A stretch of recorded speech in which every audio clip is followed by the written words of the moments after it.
My first number was 7/8. 7/8? Yeah, that's because Dean Layfield had 9/16, and I was You had to be better. back in them days. You had your heroes out there and stuff. So. Dean Layfield, your hero?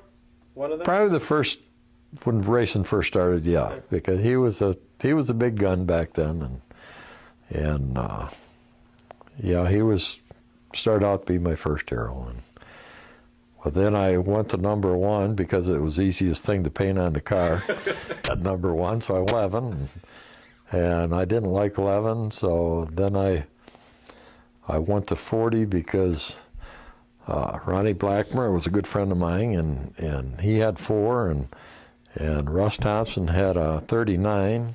So I figured 40 had to be the next best number. There you go. Okay. I never started late model till 74. Okay, that's right. Yep. I was probably one of the later guys of the old timers that, started in late models. Right. But well, I got to the point there wasn't any place else to race. So. Right. Who was your competition in that class during the 60s then? Ronnie Blackmer was. Ronnie? He won most everything, and then it was Jay Pyler, Stroker McGurk,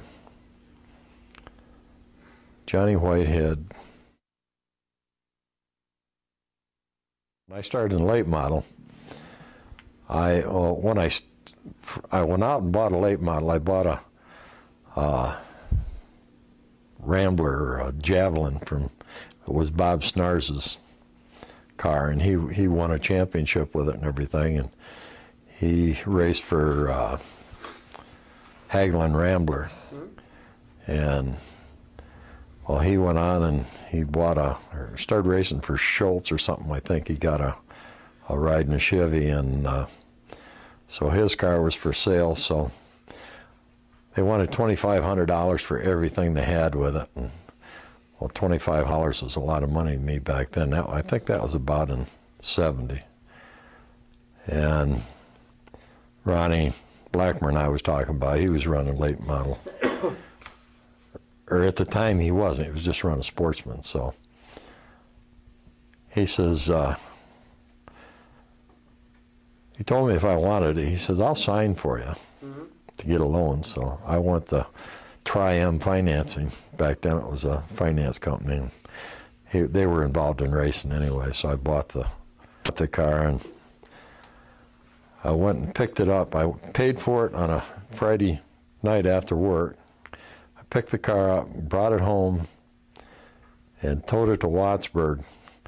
And these were the car had been sitting all winter and everything else, and these were the tires that were on it and stuff. And towed it to Wattsburg and jumped in it and went out and spun out about 3 times in the first lap and come in, and I was about into a nervous breakdown. I never owed this much money in my life, and especially on a race car. And I packed the thing up and towed it home, and next morning went down to Ronnie's and said, Ronnie, you got to drive this car for me. I says, I just can't drive it. So he drove it, and we did well with it. We run a half a season with it. Ronnie done real well with it, and then I turned around and sold it and paid my loan off. Is that a tough leap to go from Sportsman to late model? Well, pretty much so, because the Sportsmans were such a little light car compared to, at the time, the late models were quite heavy. I mean, they weighed another, I don't know, 700, 800 pounds heavier, and it was like driving on a school bus compared to a car, when you first started. But then, when I started in late model then we started building the lighter late models and weren't the heavier cars. So. Now this is the mid-'70s. Now, who was the big guys that you had to try to beat? Who were the stars of the Stateline at the time? Oh, it was Bob Snars and Jim Scott, and I think Squirt was still running then. Reichmer. That was the the biggest. Last lap with one person. Who was the person you wouldn't want to be on that last lap with? With the guys I've raced with? Yeah. Tom Dale. The funniest part about Tom is he was the nicest guy you'd want to meet, but he was a Parky and heartbeat. and sit there and laugh about it. Yeah. I mean, he'd take you out and be just grinning all the way. Tell me about Jim Scott. What kind of guy was he? On the racetrack? That's a two-part answer. We can go the first part if you want. Jim and I have always been great friends. He's always been a real good race driver. He's very competitive. And we really didn't have that much racing together because about the time I got in the late model, I think we'd run 1 or 2 years together or something. But, I never had any trouble with Jim. He was a tough runner. There wasn't anybody tougher out there to run with.